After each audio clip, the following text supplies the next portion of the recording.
Close your eyes. Take a slow, deep breath in and let it out gently. Feel the weight of the day lifting from your shoulders, melting away into the darkness behind your eyelids. Tonight, we are going to travel far back in time. We are going to journey to an era that shaped the very core of who we are as human beings.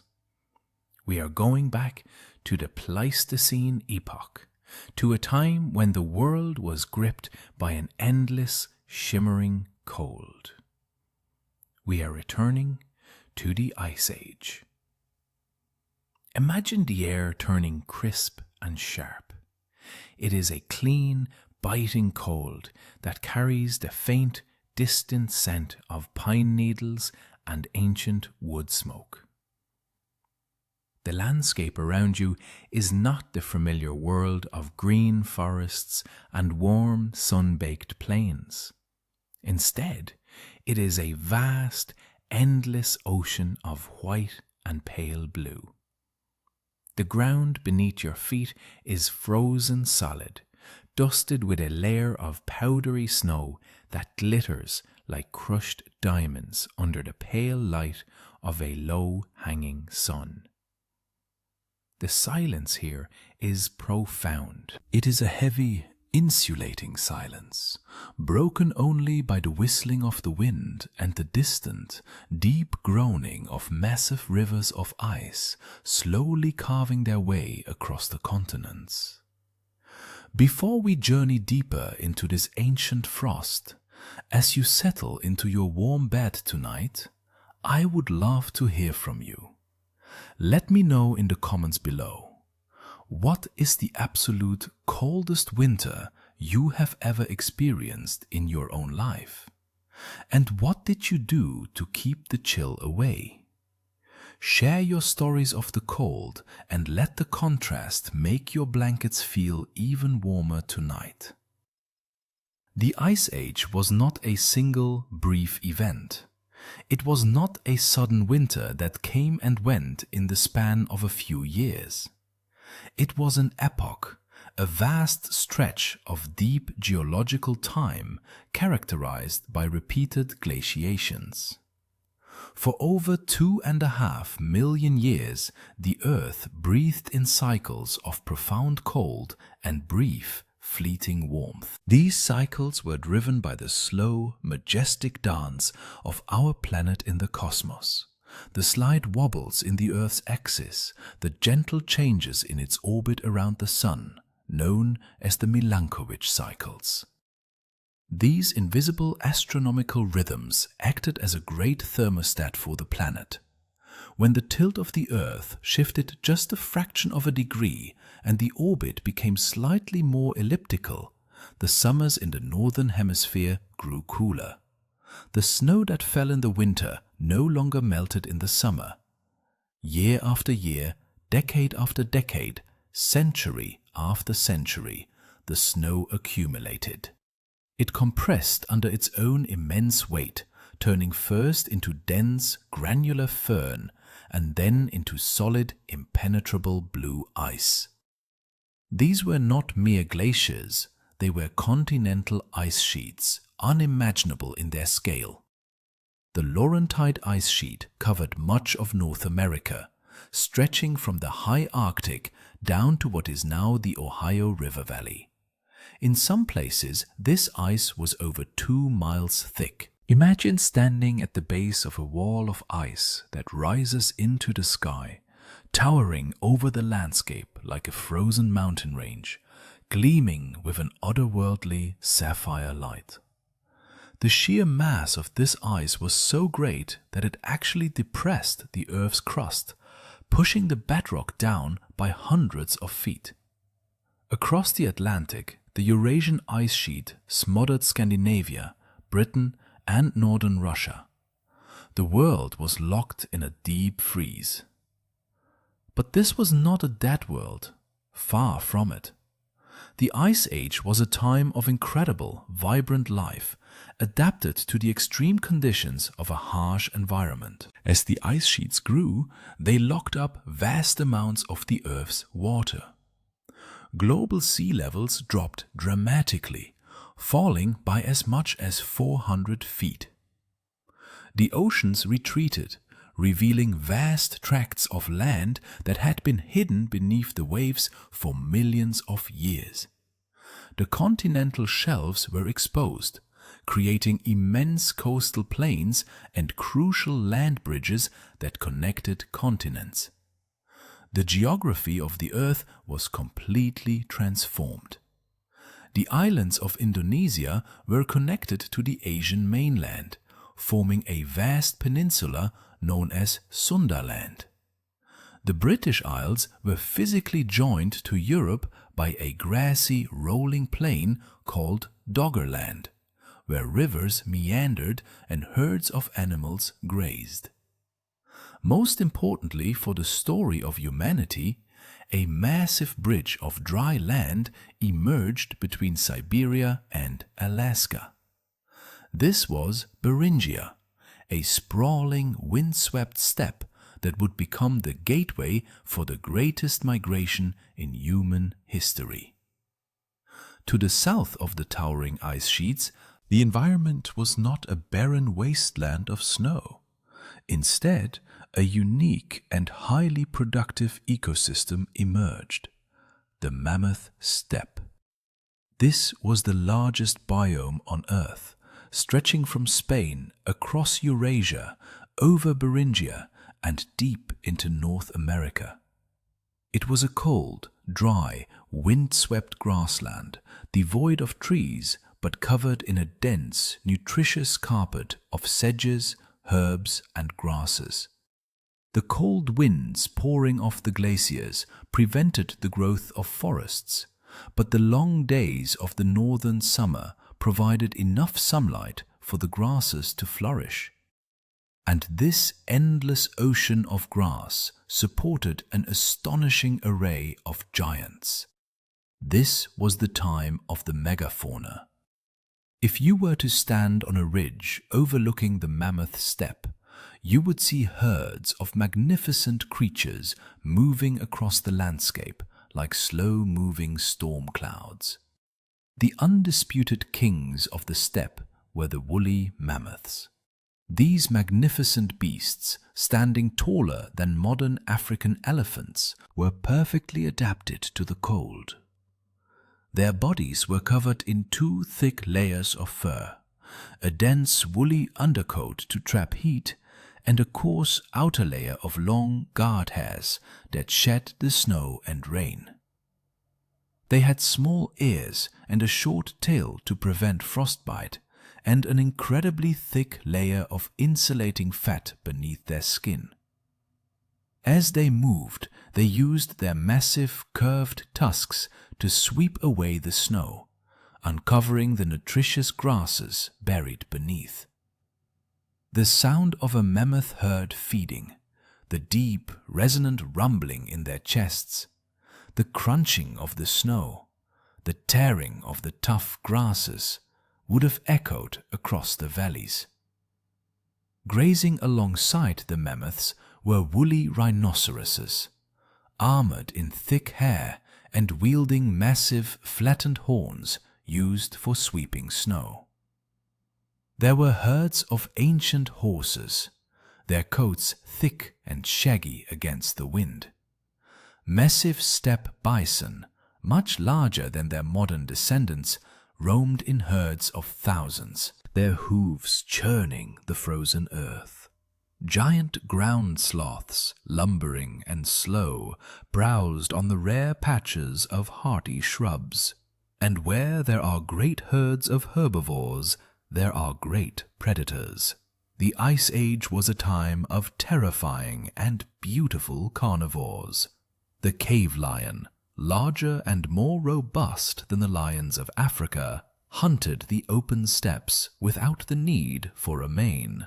Packs of dire wolves, heavy-boned and fearsome, stalked the edges of the great herds, looking for weakness. The short-faced bear, a true monster of the ice, stood over 11 feet tall on its hind legs and could run down a horse on the open plains.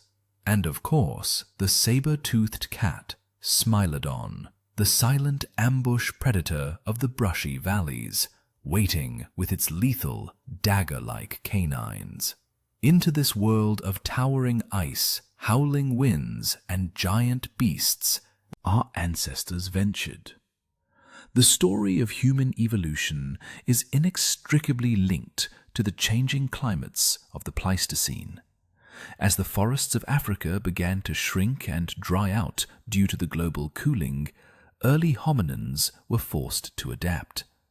They left the safety of the trees and stepped out onto the open savannas.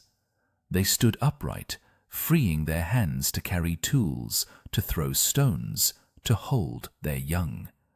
They lost their thick body hair, developing a sophisticated system of sweat glands that allowed them to run for hours under the equatorial sun without overheating. But as human populations expanded out of Africa and into the northern latitudes of Europe and Asia, they encountered a terrifying reality. They were a tropical species, naked and vulnerable, marching headlong into a freezer. How did a creature born of the warm African savanna survive the brutal, unforgiving winters of Ice Age Europe and Asia?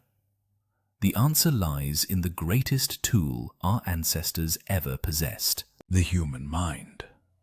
The Ice Age forced early humans to become the most adaptable, inventive, and resilient creatures the Earth had ever seen.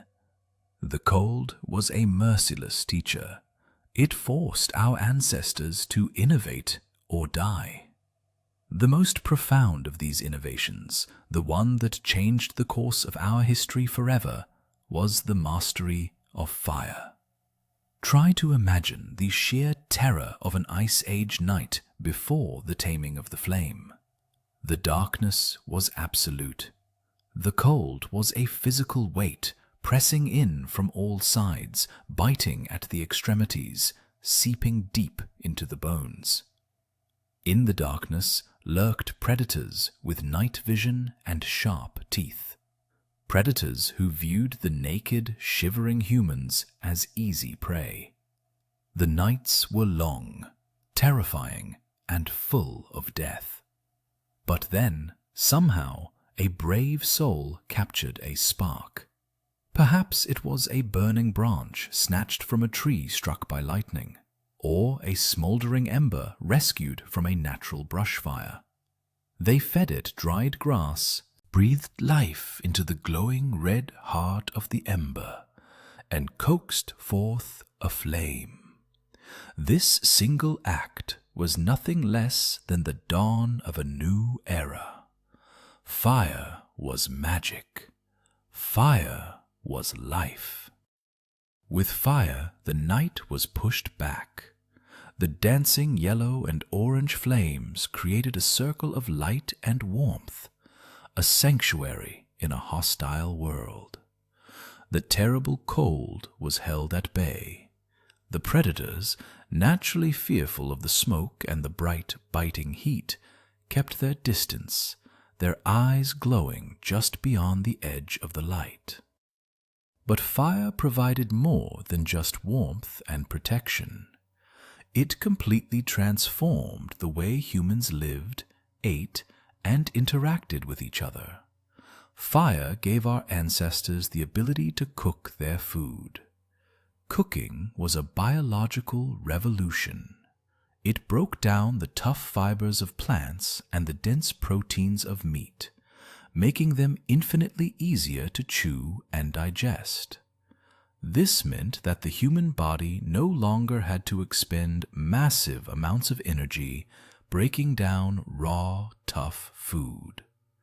That surplus energy, previously used for digestion, was suddenly freed up.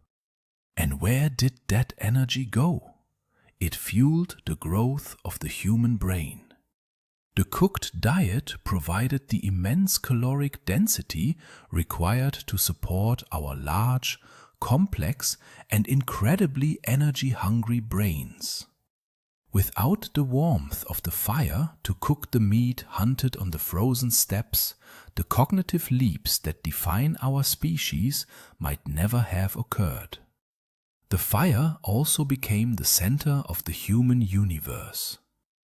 During the long, brutal winters, when the snowstorms raged outside, families and tribes would huddle closely around the hearth in caves or skin-covered tents. The fire was the focal point of their existence, and it was here, in the flickering light of the flames, surrounded by the deep, enveloping cold of the Ice Age, that human culture truly began to blossom. Imagine sitting in a cave in southern France 30,000 years ago. Outside, a blizzard is howling, burying the landscape in white.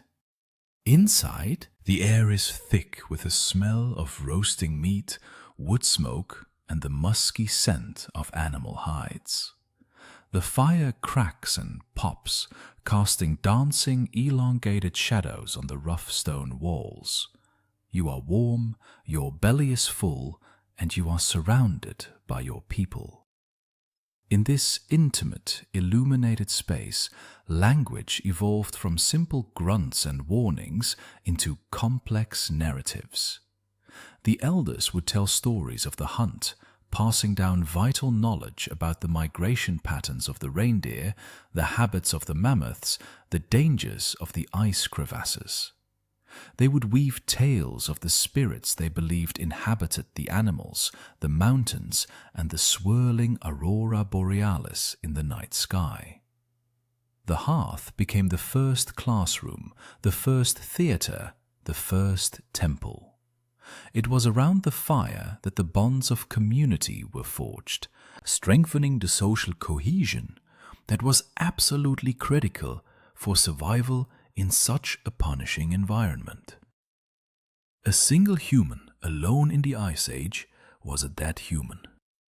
Survival required cooperation, communication, and a deep, unbreakable trust in one's tribe. The cold forced humanity to become a tightly knit social species.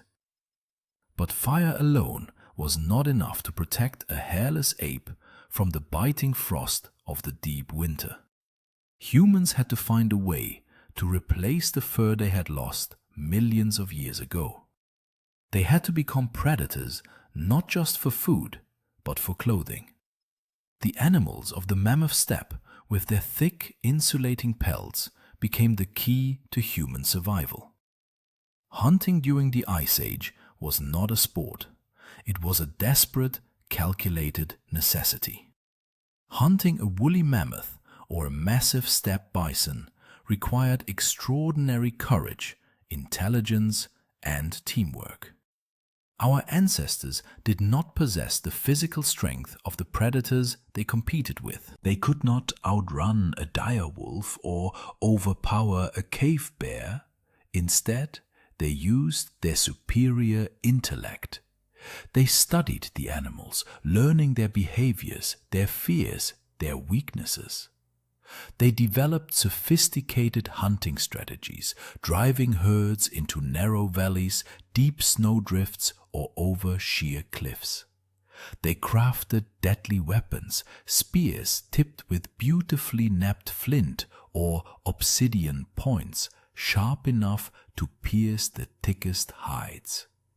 They invented the atlatl, a spear thrower that acted as an extension of the arm, allowing them to hurl their weapons with devastating force and accuracy from a safe distance.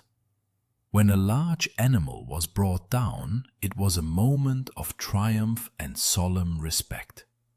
Every part of the animal was utilized. Nothing was wasted in a world where resources were so hard won. The meat was butchered and dried or smoked over the fire to preserve it for the lean months of winter.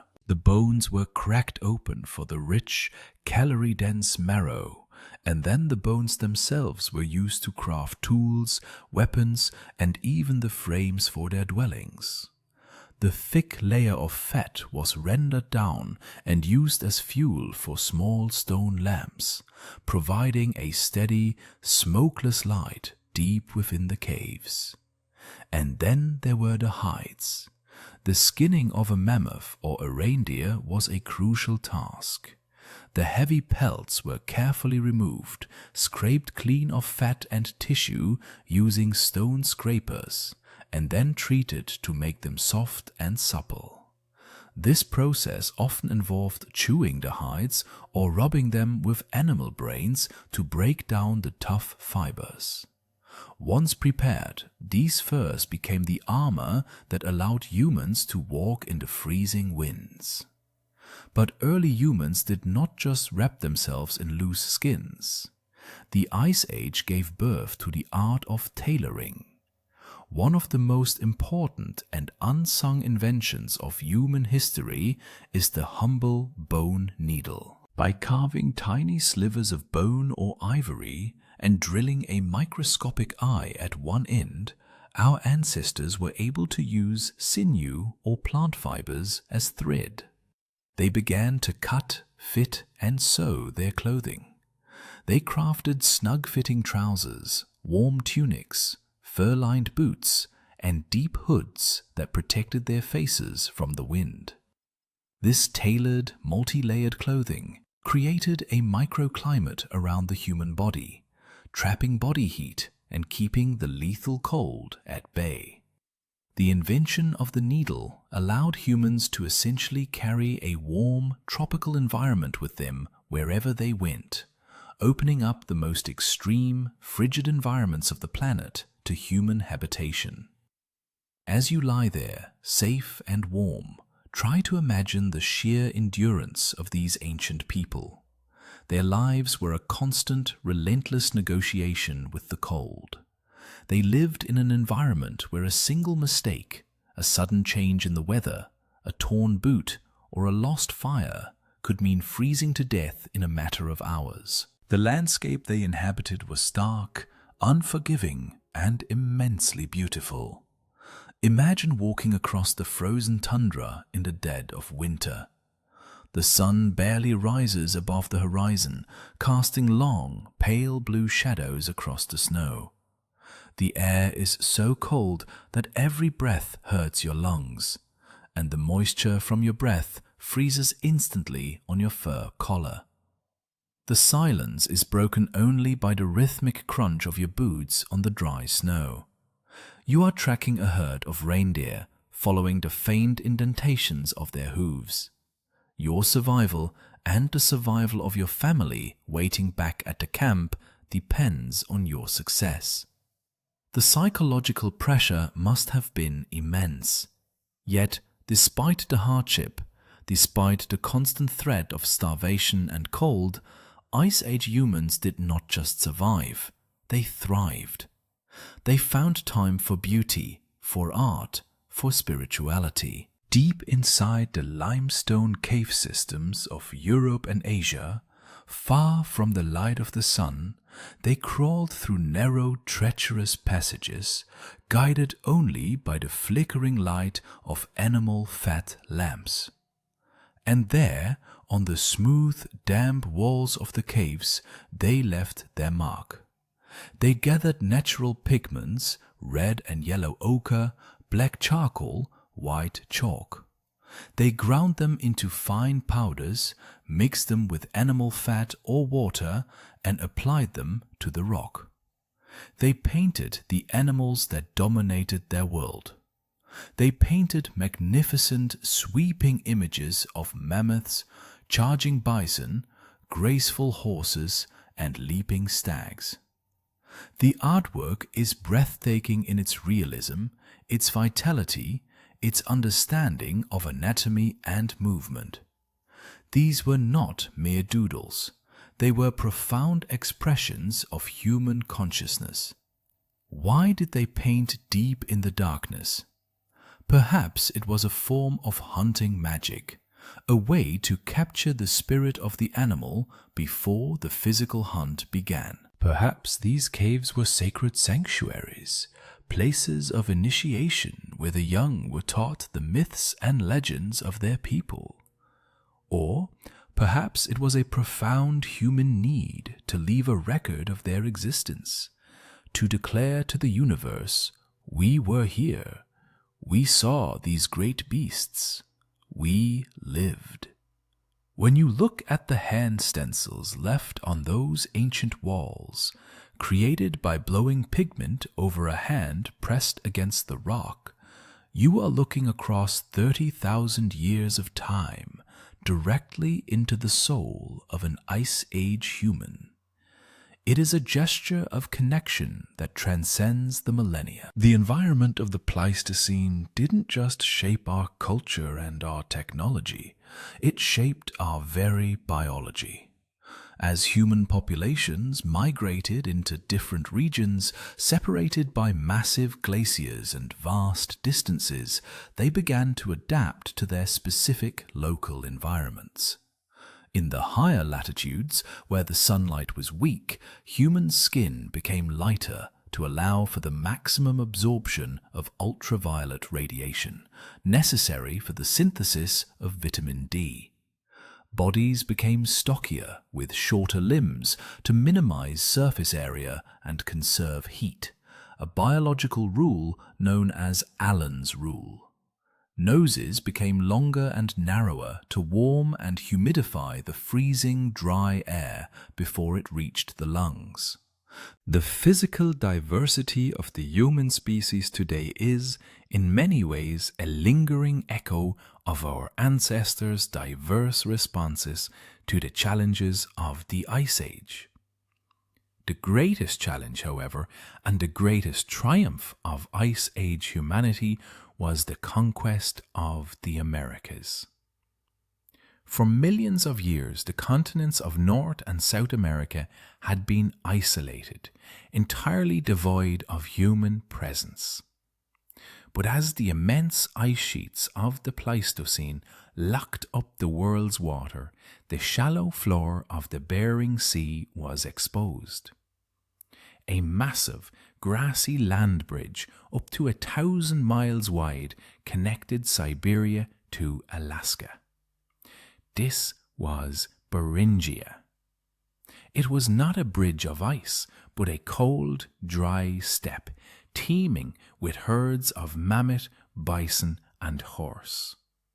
And following these herds were bands of highly resilient, incredibly skilled human hunters. They did not know they were discovering a new world. They were simply following the food, generation by generation, moving slowly eastward across the rolling plains. They were a people perfectly adapted to the absolute extreme of the cold. They wore perfectly tailored furs, lived in semi-subterranean houses built from mammoth bones and earth, and survived on a specialized diet of high-fat meat. For thousands of years, these populations lived on the Beringian landmass, blocked from moving further south into the Americas by two colossal merging ice sheets, the Laurentide and the Cordilleran, that formed an impenetrable wall of ice spanning the entire continent of North America. They waited in the cold, they honed their skills, they became a unique people. Then, as the global climate began a slow, hesitating shift toward warmth, a slight crack appeared in the ice. An ice-free corridor began to open between the two massive glaciers, running south along the eastern flank of the Rocky Mountains. At roughly the same time, the coastal glaciers along the Pacific Northwest began to retreat, revealing ice-free refuges, islands, and coastlines. The descendants of those Beringian hunters began to move south. Some may have braved the brutal, muddy, wind-blasted passage of the ice-free corridor. Others, perhaps more likely, built small, skin-covered boats and traveled down the kelp highway of the Pacific coast, navigating the rich, productive waters, hunting seals and harvesting the abundant marine life. When they finally passed the great ice sheets, they stepped into a virgin world. The Americas were a paradise of unimaginable plenty. The landscape was lush, untouched by human hands, and populated by a staggering array of naive megafauna that had never seen a human predator. There were giant ground sloths the size of elephants, massive glyptodons that resembled giant armored armadillos, herds of native camels, giant beavers, and the magnificent mastodons. The human expansion across the Americas was explosively fast. Moving south and east, they populated the Great Plains, the dense forests of the East Coast, the deserts of the Southwest. They crossed the narrow waste of Central America and spread into the towering Andes, the vast Amazon basin, and all the way down to the frozen tip of Tierra del Fuego, at the very bottom of South America. In the span of just a few thousand years, a blink of an eye in geological time, humans had conquered the last great habitable landmasses on Earth. The Ice Age had pushed humanity to its absolute limits, and in doing so, it had forged a species capable of living anywhere, from the frozen tundra of the Arctic to the steaming jungles of the equator. We are the children of the frost. Our intelligence, our social nature, our technological prowess, our ability to tell stories and create art, all of these defining human characteristics were tempered and refined in the crucible of the Pleistocene winter. But the Ice Age could not last forever. The slow, inevitable clockwork of the cosmos continued to turn. The Earth's orbit shifted once more. The tilt of the axis changed. The long, deep winter was coming to an end. The ice began to melt, and the world was about to change again, in ways that would be just as dramatic and just as challenging for the resilient survivors of the cold. The Great Thaw did not happen overnight. It was a slow, agonizingly beautiful transformation that played out over millennia, a gradual awakening of a frozen Earth. Imagine the sound of it. For over 2 million years, the dominant sound of the planet had been the howling of the wind across the ice and the sharp, startling crack of glaciers shifting under their own immense weight. But now a new sound began to build, starting as a faint trickle, then growing into a murmur, and finally rising into a deafening, thunderous roar. It was the sound of water.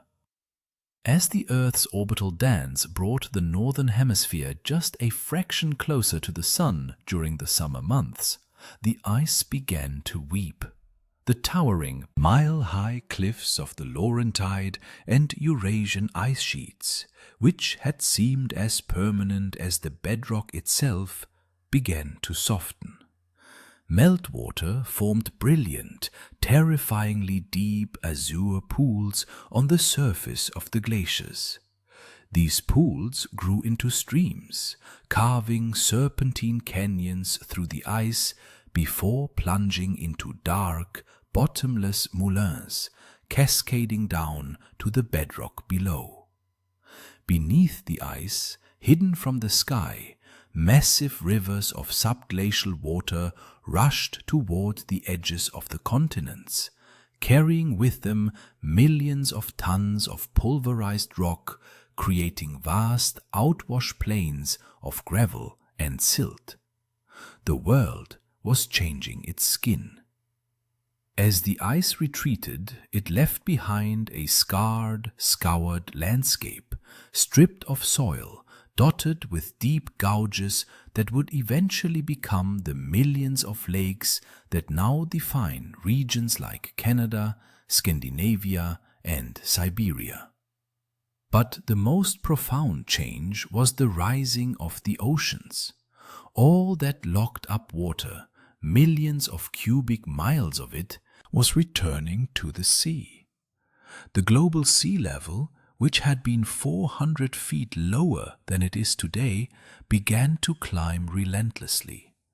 It was a slow creep, perhaps an inch or two a year, but over the lifespan of a human, and certainly over the memory of a tribe, the change was catastrophic and undeniable. Imagine living on the vast fertile plains of Doggerland, the landmass that once connected Britain to the rest of Europe. For countless generations, your ancestors had hunted red deer and wild boar in its gentle valleys, fished in its meandering rivers, and gathered hazelnuts in its expanding woodlands. But year after year, the great saltwater ocean to the north and the west crept closer. The coastal marshes grew deeper, swallowing the familiar hunting grounds. Winter storms threw massive waves further inland, poisoning the freshwater springs with salt.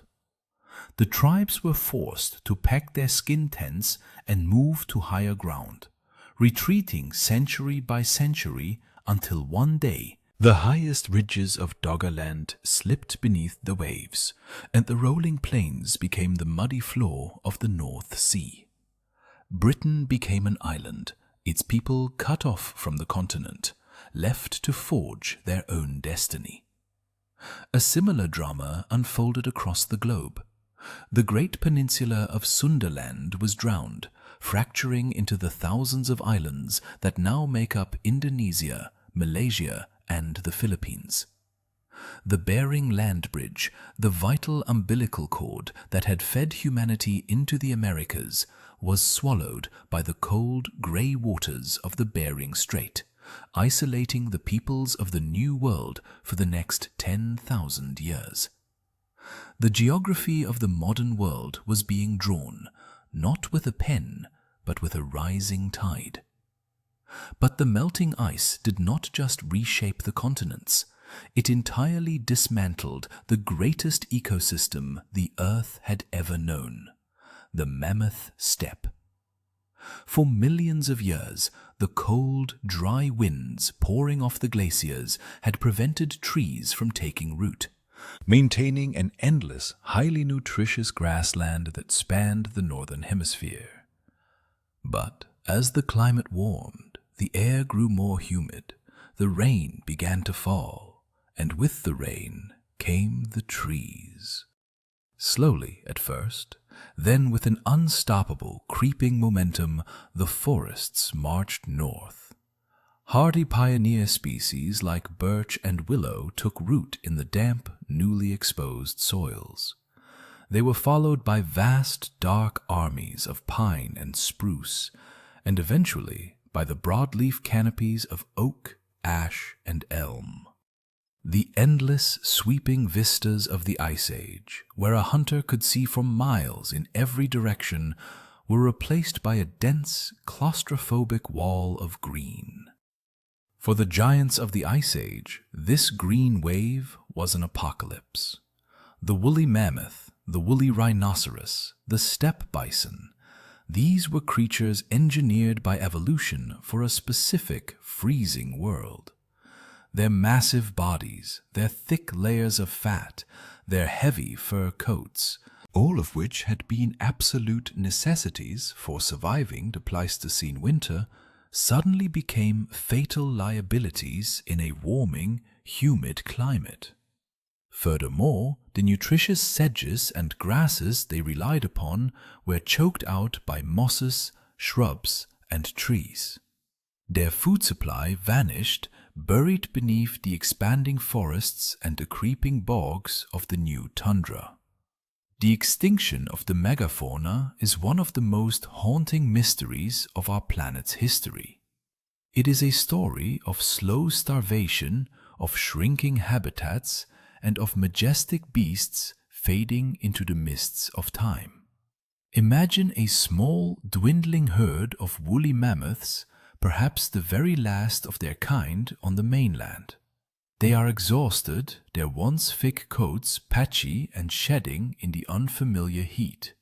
They are navigating a landscape that feels entirely alien, pushing their way through dense thickets of birch trees, searching desperately for the open grasslands that have vanished.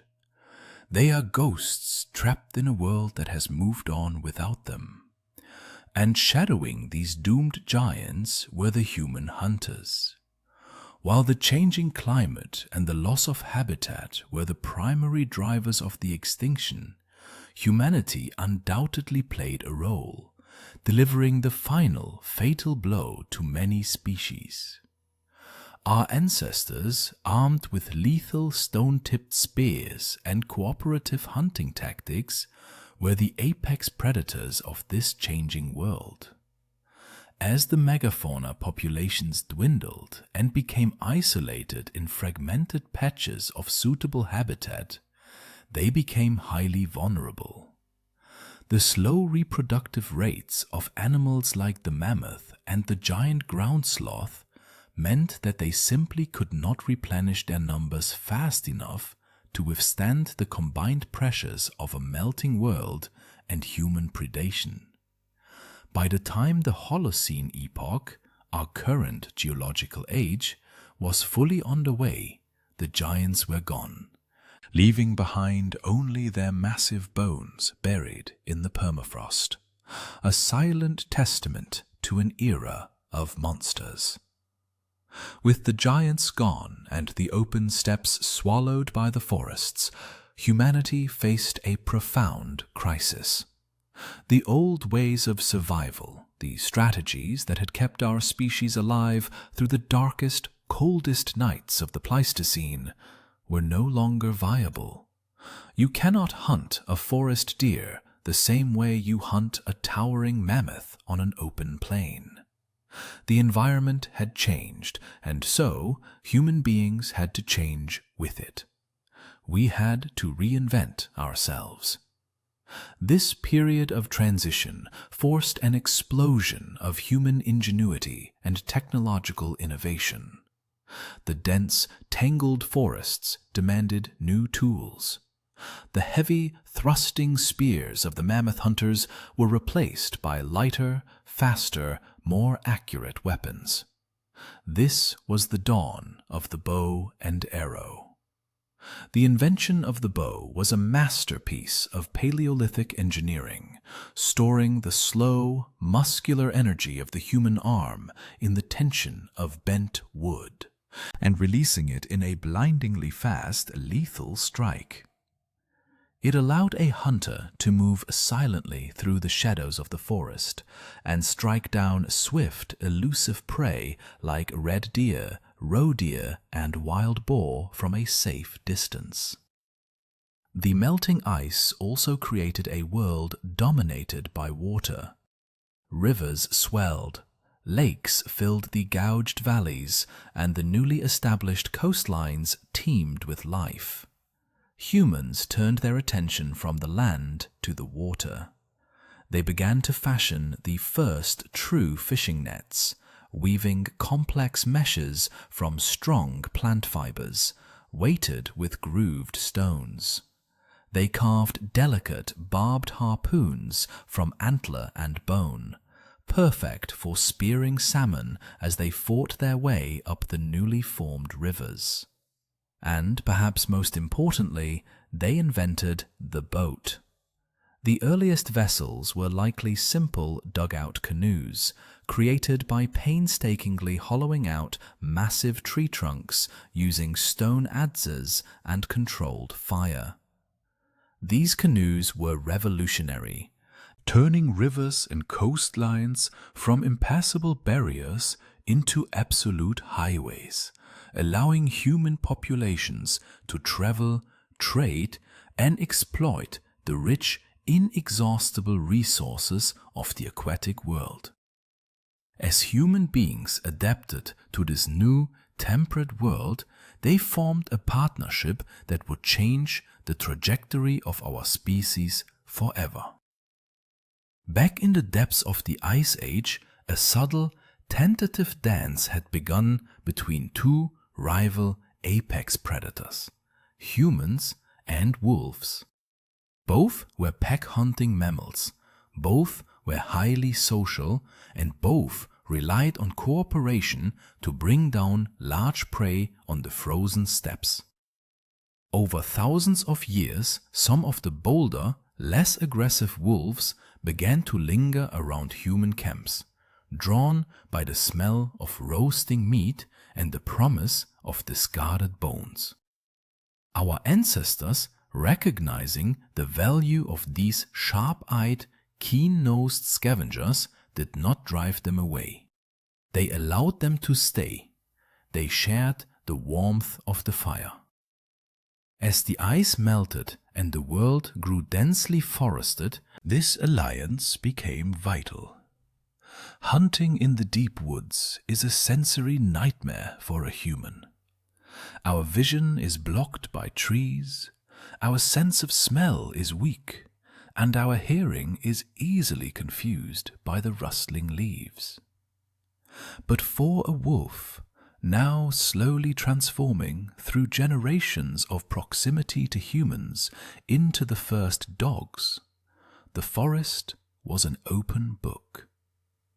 They could track a wounded deer through miles of dense underbrush. They could flush game out of hiding places. They could guard the camp at night, their sharp barks warning of approaching predators or rival tribes. The domestication of the dog was our first great triumph over the natural world, a merging of human intellect with animal instinct. With a bow in our hands and a dog by our side, we became the undisputed masters of the Holocene forests. But the earth had one last terrifying trick to play before it would truly surrender to the warmth. About 12,900 years ago, just as humanity was settling into the relatively comfortable, predictable rhythms of the warming world, the climate suddenly, violently snapped back. Within the span of a single human lifetime, perhaps even just a decade, global temperatures plummeted. The glaciers, which had been in steady retreat, suddenly halted and began to creep forward once more. The expanding forests withered and died, replaced once again by the bitter cold of the tundra. This sudden, catastrophic return to Ice Age conditions is known as the Younger Dryas. The cause of the Younger Dryas remains a subject of intense scientific debate. The most widely accepted theory points to a massive influx of fresh water into the North Atlantic Ocean. As the massive Laurentide ice sheet over North America melted, it formed a colossal, continent-spanning lake known as Lake Agassiz, held back by a fragile dam of ice. When that ice dam finally broke, unimaginable billions of gallons of freezing fresh water surged into the Atlantic. This sudden dilution of the ocean disrupted the complex system of global ocean currents, the great conveyor belt that brings warm water from the equator up to the northern latitudes. The heat turned off. The winter returned. For the human beings who lived through it, the Younger Dryas must have felt like the end of the world. They had spent thousands of years adapting to a warming planet. They had lost the skills and the specialized technologies of the Deep Ice Age. Their heavy fur clothing had been replaced by lighter garments. Their subterranean winter dwellings had been abandoned for lighter, above-ground shelters. and suddenly the biting, lethal frost was back. The game animals they relied upon died off or migrated away. The edible plants they had learned to forage withered in the freezing soil. It was a time of profound starvation, desperation, and death. Human populations across the northern hemisphere plummeted. But it was precisely this desperate struggle for survival, this terrible, unexpected cold snap, that likely triggered the single most important revolution in human history. In a region of the Middle East known as the Levant, an area that encompasses modern-day Israel, Lebanon, and Syria, a culture of hunter-gatherers known as the Natufians had established a unique way of life. Before the Younger Dryas hit, the climate in this region had been so mild and wild food had been so abundant that the Natufians had done something unprecedented. They had stopped moving. They had built permanent villages of circular stone houses, settling down to harvest the vast natural fields of wild wheat and barley that grew lushly in the hills. They were the world's first affluent foragers. But when the chill of the Younger Dryas swept across the globe, the climate of the Middle East became cooler and drastically drier. The lush, endless fields of wild grains began to shrink, retreating to small, isolated oases around reliable water sources. The Natufians, who had grown accustomed to permanent homes and large communities, were faced with a devastating choice: abandon their villages, pack up their heavy stone mortars and pestles, and return to the harsh nomadic life of their ancestors, wandering the drying landscape in small, hungry bands, or find a way to make the food stay. They chose the latter. They refused to surrender to the changing climate. If the wild wheat would no longer grow where they needed it, they would force it to grow. They began to carefully collect the seeds from the hardiest, most productive wild plants. They cleared patches of land near their springs and streams. They dug into the earth, planted the seeds, and guarded them fiercely against birds and grazing animals. They carried water in clay pots to nourish the young shoots. They stopped merely harvesting the natural world. They began to manipulate it. They began to domesticate the plants. This was the birth of agriculture. It was not a brilliant, sudden invention born of leisure and curiosity. It was a desperate, back-breaking act of survival forced upon a starving people by the sudden, brutal return of the Ice Age cold. The necessity of the Younger Dryas forced humanity to cross a threshold from which there would be no return. By planting those first seeds, the Natufians severed the ancient, millions of years old relationship between humanity and the wild environment. We were no longer just participants in the ecosystem, we were its architects. When the Younger Dryas finally ended about 1,000 years later and the Holocene warmth permanently returned to the Earth, the agricultural revolution was already taking root. The ice sheets retreated to the far north, retreating to Greenland and the polar caps. The world settled into a long, incredibly stable period of mild climate that continues to this day. But humanity was forever changed. The techniques forged in the desperate cold of the Levant spread across the globe. We cleared the forests that had replaced the mammoth steppes. We planted endless fields of wheat, rice, and corn. The surplus of food generated by agriculture allowed human populations to explode. We built the first cities, towering structures of mud, brick, and stone that rivaled the high cliffs of the long-lost glaciers. We developed written language to keep track of the grain harvests and the complex trade networks that spanned the continents. We forged metals, organized armies, established empires, and eventually reached out to touch the moon. Every towering skyscraper, every sprawling metropolis, every piece of modern technology you see around you today is a direct result of the cascading chain of events set into motion by the long, deep freeze of the Pleistocene and the desperate struggle to survive its thawing. The transition from the wild, nomadic life of the Ice Age hunter to the settled life of the farmer did not happen in a single sudden stroke. It was a slow, generational shift, an accumulation of small choices made by people trying to secure their next meal in a shifting world.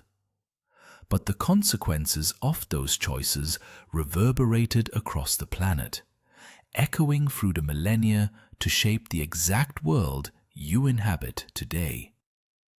As agriculture took hold, the relationship between human beings and the natural world was fundamentally rewritten.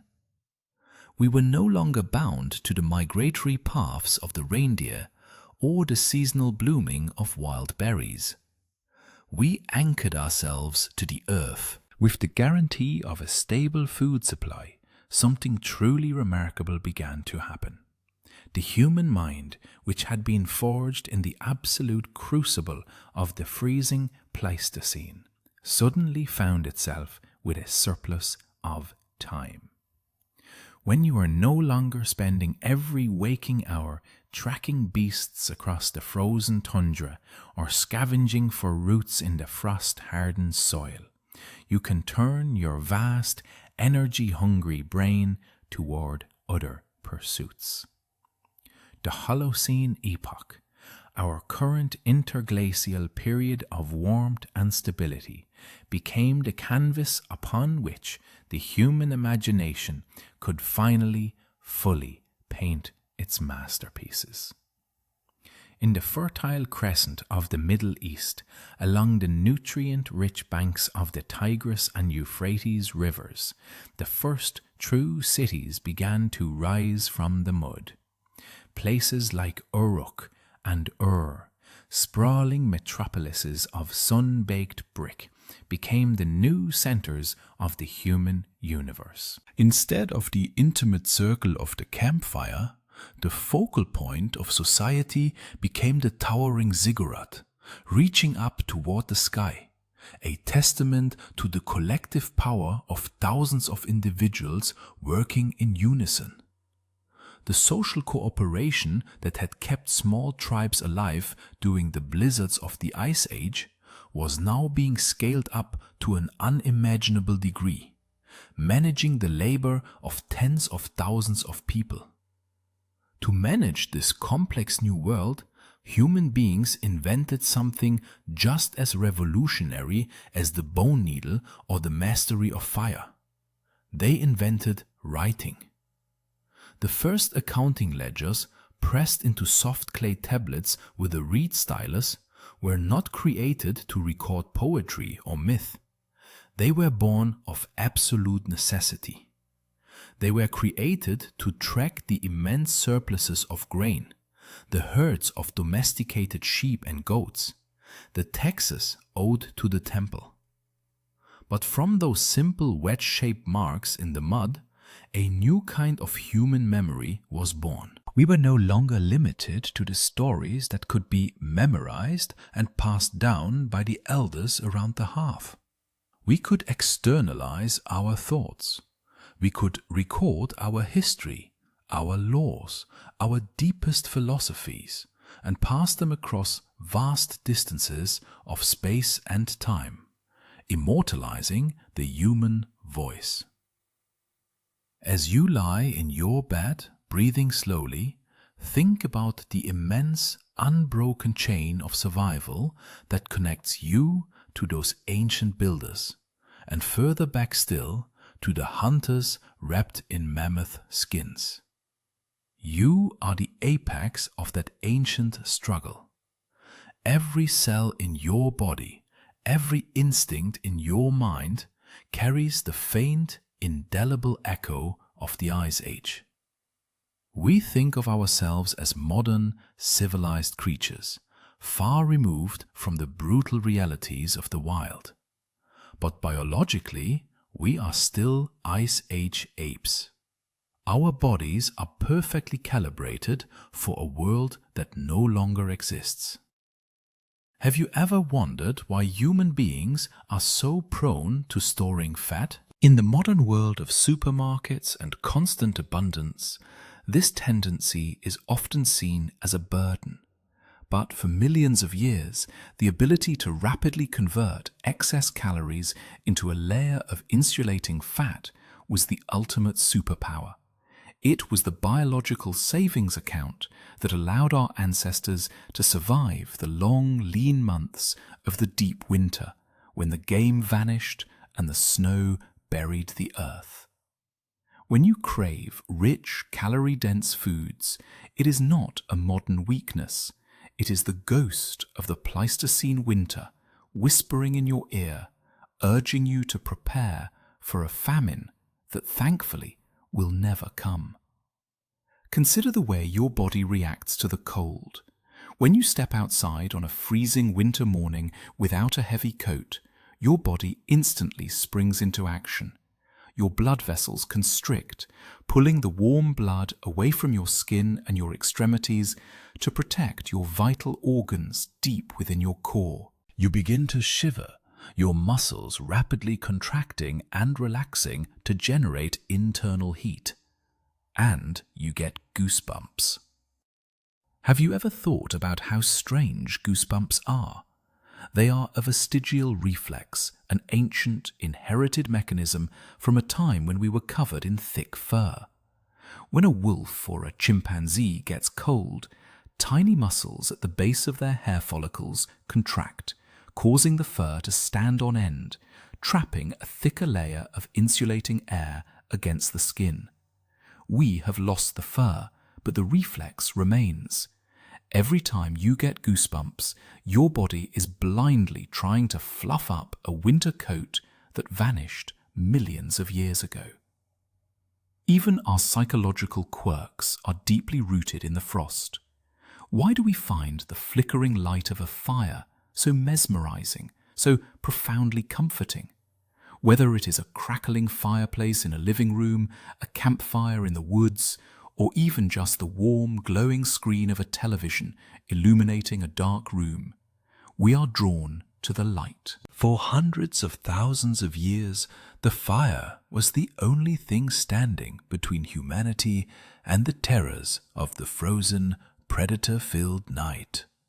It meant warmth, it meant cooked food, it meant safety, and it meant family. That deep-seated feeling of coziness, that profound sense of peace you feel when you are wrapped in a heavy blanket while the wind howls outside your window, is an ancient, hardwired reward system. Your brain is telling you, you are safe. The cold cannot reach you here. And yet, despite all our modern comforts, despite the fact that we have pushed the darkness back with electric lights and conquered the cold with central heating, the Ice Age is not truly over. We are currently living in an interglacial period, a brief, warm pause in a much larger cycle of glaciation that has defined the Earth for the last 2.5 million years. The ice has retreated, but it has not vanished entirely. Far to the north, covering the massive island of Greenland, a colossal sheet of ice remains, a silent, frozen monument to the Pleistocene. It is 2 miles thick in the center, a vast, blindingly white dome that holds enough water to raise global sea levels by 20 feet if it were to melt completely. And at the very bottom of the world, the continent of Antarctica slumbers beneath an even larger burden of ice, a frozen desert larger than the United States and Mexico combined, holding 90% of the fresh water on Earth. These massive ice caps are the sleeping giants of our world. They are the remnants of the forces that carved the continents, birthed the megafauna, and forced humanity to become the ingenious, adaptable creatures we are today. They stand as a quiet reminder that the Earth is dynamic, ever-changing, and infinitely powerful. The warm, stable climate we have enjoyed for the last 10,000 years is an anomaly, a rare and precious window of tranquility in a universe of extremes.